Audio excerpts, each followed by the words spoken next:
Auspicia este bache. Parrilla El Culo, abierto todo el año. Para su especialidad chancho flambea licor de crema de huevo. Ruleros El Soyapa. Cuando te toca el Soyapa. Automóviles Pus, Sociedad Anónima. Para sus marcas Popov y Garcheva, dos marcas rusas del auto ruso de hoy. Aceite Gasulo, 60% natural. Presentan este programa díscolo y siempre atrayente.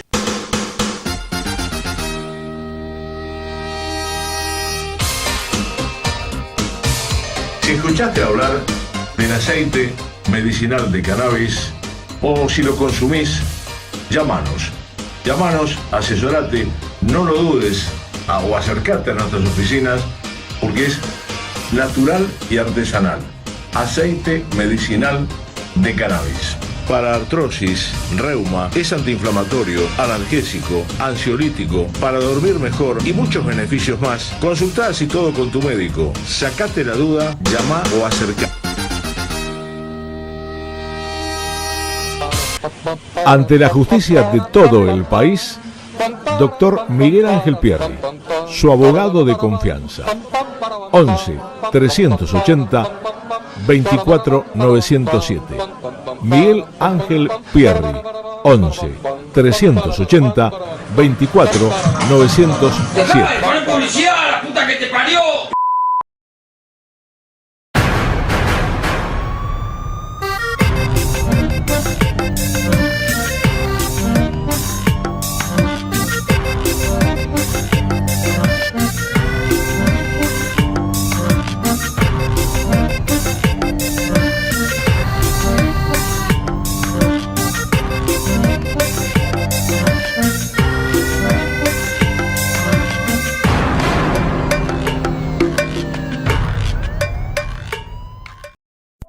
Las cripto, el mundo cripto, el mundo digital. Network marketing, apalancamiento. ¿Qué significa apalancarse? Ganar mucho con poco. Pero al principio hay que hacer un trabajo tenaz, porro, tenaz. Por medio de un back office, porro, back office, de una apalancada, el back office de una robusta, poderosa, generar una comunidad propia, ingresos pasivos, apalancamiento, back office, apalancándose. ¿Qué significa apalancarse? Ganar mucho con poco. Pero al principio hay que hacer un trabajo tenaz. El apalancamiento significa ganar mucho con poco. Tenaz, porro. Personas que no tienen dinero pueden entonces aprovechar invitando a otras personas que sí lo pueden tener. Recuerden que la pobreza es la suma de las horas mal utilizadas. Si vos te quedás 1 hora y media en una plaza fumando un porro, marihuana y tomándote una Coca-Cola, la Coca-Cola no te costó $1.50. La Coca-Cola te termina costando posiblemente $15, porque hubo $10-12 que vos podrías haber ganado o mucho más lo que pagaste la Coca-Cola. Entonces sos pobre porque pagás la Coca-Cola a $10, $20, $30 o $100, porque en vez de estar utilizando el tiempo, porro. La visión nuestra es, porro, además de democratizar la educación y la riqueza, porro, reformar el sistema educativo, tenaz, el sistema político, el sistema incluso judicial, tenaz, el sistema que tenga que ver con el sistema financiero, incluso con el sistema espiritual tan religioso de tantas cargas. Tenaz, porro, tenaz. El apalancamiento significa ganar mucho con poco. Porro. Back office, un porro. Apalancándose. Tenaz.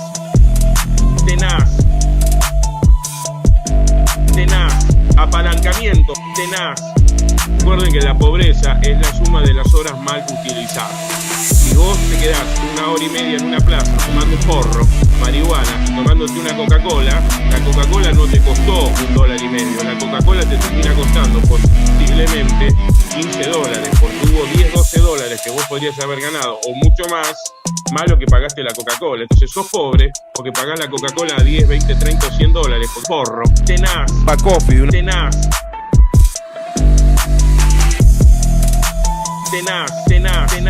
El apalancamiento significa ganar mucho con poco. Back office, tenaz.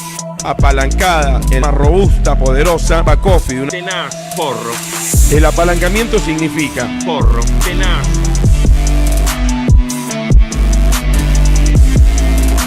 Porque sos pobre, que pagás la Coca-Cola a 10, 20. Bueno, la causa Generación Zoe Tenaz. y Leonardo Cositorto, que es el que fue el líder de la empresa, es una causa bastante compleja, que tiene varias provincias en baile con esto, y tengo en la línea al primer abogado que tuvo la causa, uno de los primeros abogados, si no es el primero, que por supuesto sigue estando en la causa, ahora se trasladó a Salta, ustedes lo saben.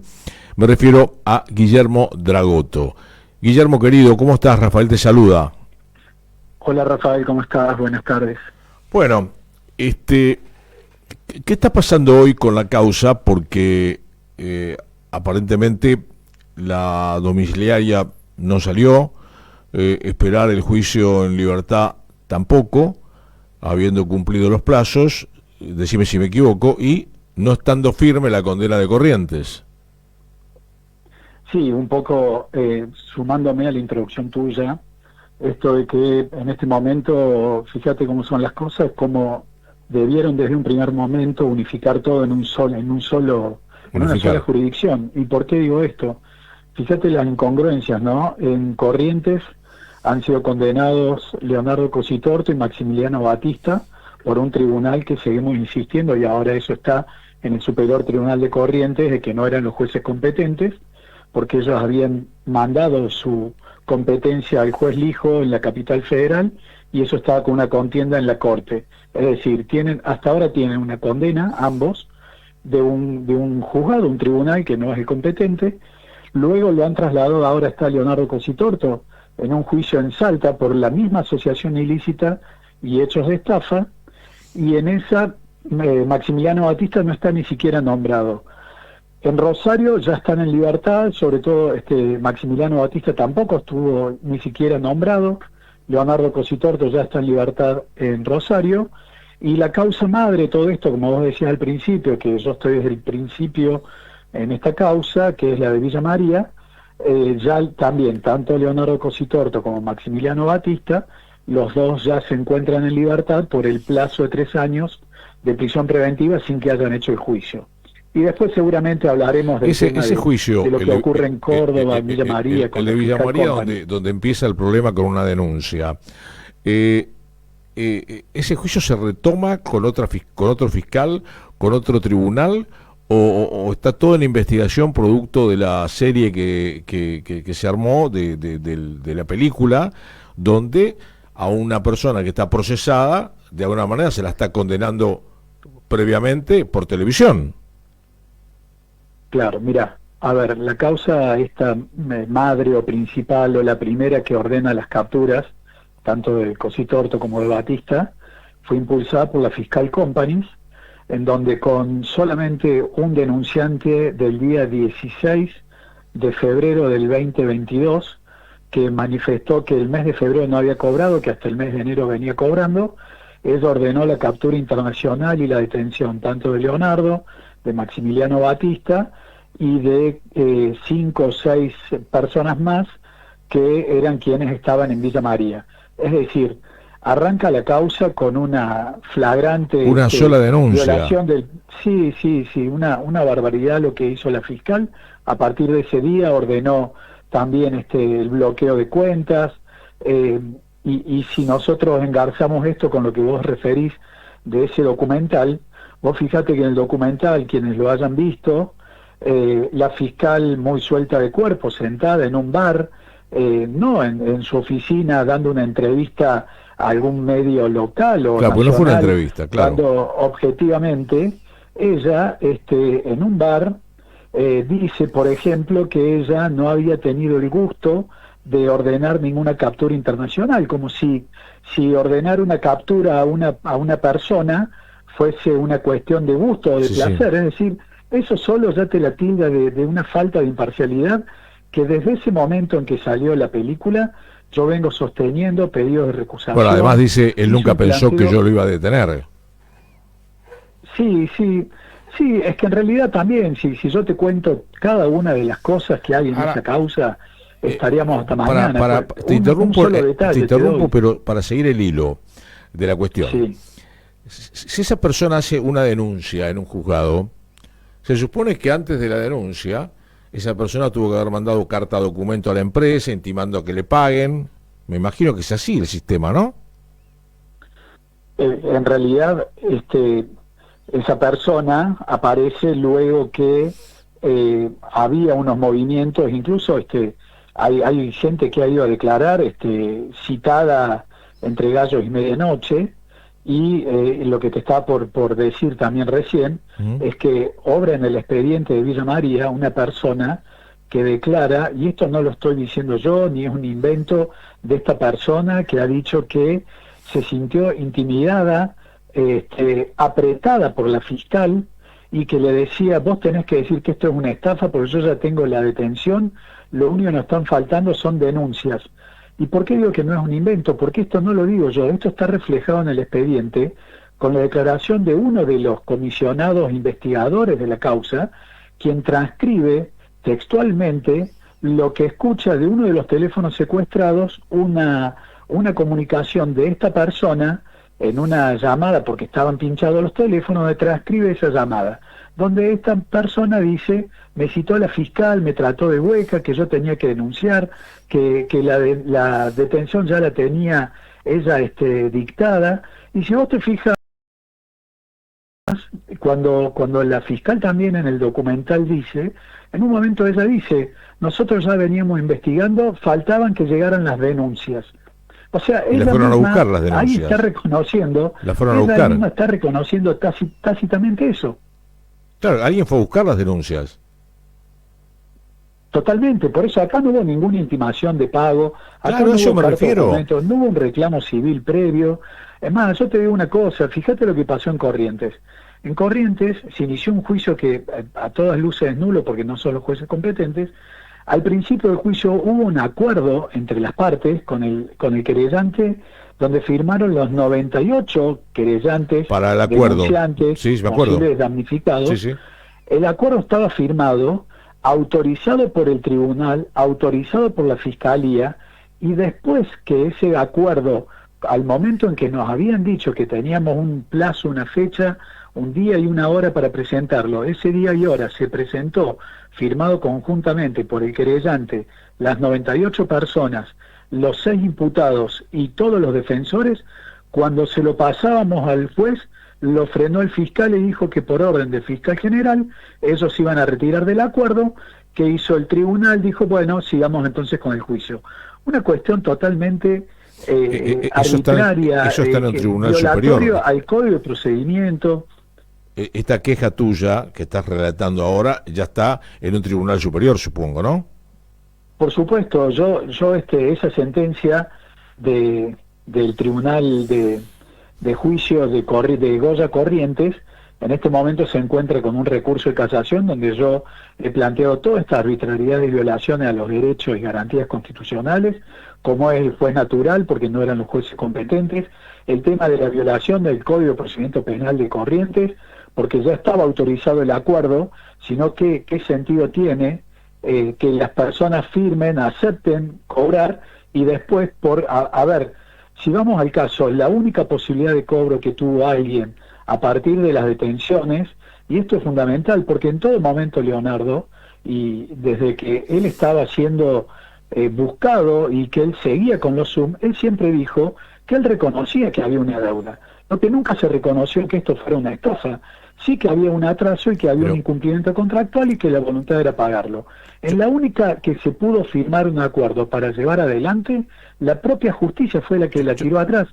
Yo en el juicio lo dije, y con esto termino este tema, yo en el juicio lo dije claramente, acá es una vergüenza como la traición de la Fiscalía que manda al querellante y a la defensa a firmar un acuerdo y que después, entre gallos y medianoche, con el fiscal general resuelven de no aprobarlo, le mostraron el caramelo a la gente de Goya que iba a recuperar su plata y se lo quitaron en la cara.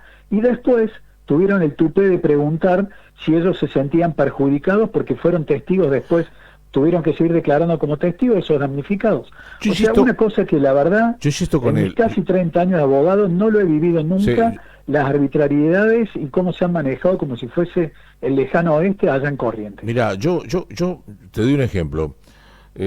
Muere una persona, va a la policía científica, le hacen la autopsia y dicen de que murió.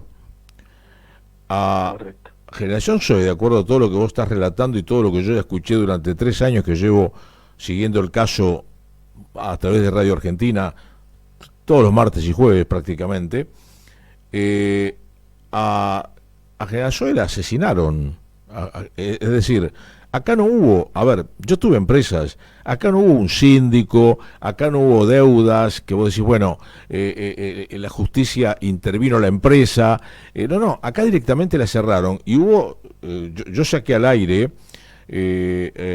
a 2 personas que vivieron también los barrabravas que entraron a las oficinas centrales de Núñez, que había mucha gente allí, y se robaron Correcto. sí, muchos miles y miles de dólares, abrieron las cajas fuertes, robaron todo, rompieron todo, se robaron todas las computadoras, y eso además, los medios de comunicación empezaron a hablar, y vos imaginate, todo el mundo salió a buscar la plata, y yo pregunto esto, si una persona quiere hacer una estafa, ¿va a mandar 14 millones de dólares de República Dominicana para que le paguen a la gente? El otro día lo saqué a Carlos Silva, que fue el de seguridad de ese lugar, el que manejaba lo también conozco a Carlos el Silva tema. porque ha declarado también en Villa María, sí. Claro, bueno, Carlos Silva me contaba que él dio 600 números para que la gente cobre, porque no hubo cesación de pagos nunca.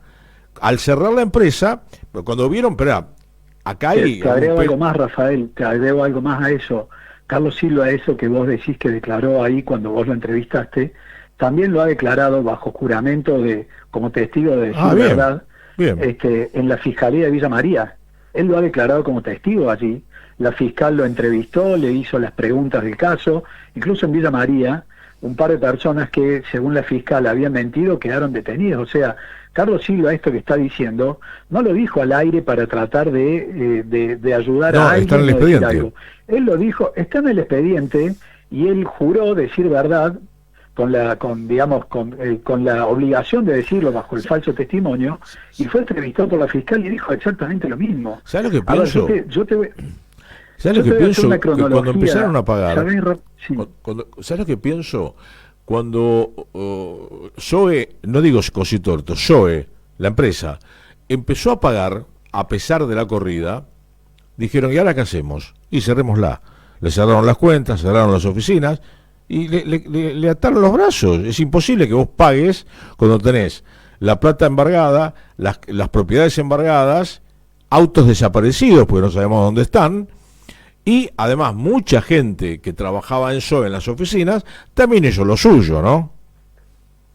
Totalmente. Yo por eso te digo, acá lo que ha pasado es si hacemos un raconto rápido cronológicamente, como una línea, digamos, Dale. del tiempo, cuando empezó la prosperidad de Generación Zoe, no nos olvidemos que cuando Zoe llegó a Argentina venía de Colombia, cuando luego de la pandemia, cuando ya empieza acá a funcionar de manera exitosamente y fuerte, se suma un ex juez que es Irimia, que él era asesor legal, es decir, una persona Está de prófugo mucho peso, de mucho en- conocimiento, está prófugo en una persona de Qatar. mucho conocimiento judicial, Sí, sí. que si ustedes volvemos a lo que es la película, él mismo lo dice, y lo dijo por el mes de abril, mayo del 2021, antes de que explotara la bomba.